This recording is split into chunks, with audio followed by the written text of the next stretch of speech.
ఇందులో కూడా పాలకూర మొలిచింది అక్కడక్కడ. ఈ పాలకూర మొలిచేటాలకే కొత్తిమీరకు ఇదవుతుంది. కట్ చేసుకుందాం.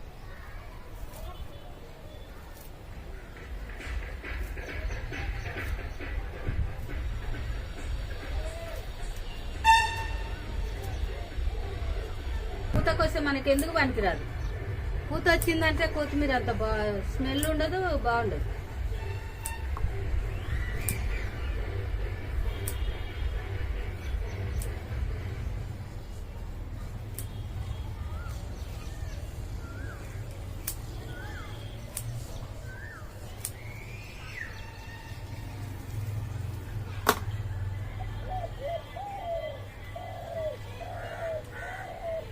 ఇంత కట్ట 30 రూపాయలు అట్లా చెప్తారండి. ఇంత ఆర్గానిక్ కూడా మనకు రాదు.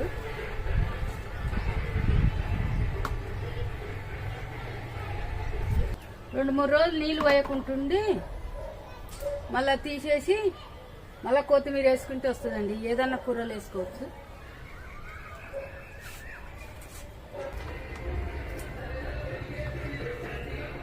పిచ్చి పిచ్చి కూడా మొలుస్తాయి. కొత్తిమీర కూడా చూసుకొని కట్ చేసుకోవాలి. ఇంత వచ్చింది చూడండి. ఇంత కొత్తిమీర, ఎంత సూపర్ వాసన. పండుగ కొట్టింది చూడండి. ఇక్కడ ఇంకా ఉన్నా ముదిరిపోతుంది. బూడిది గుమ్మడికాయ చాలా బాగుంది. నున్నగా ఉంది. వేరే దగ్గర ముళ్ళు ముళ్ళు ఉంటుంది. ఇది జ్యూస్ చేసుకొని తాగితే చాలా ఆరోగ్యం అండి.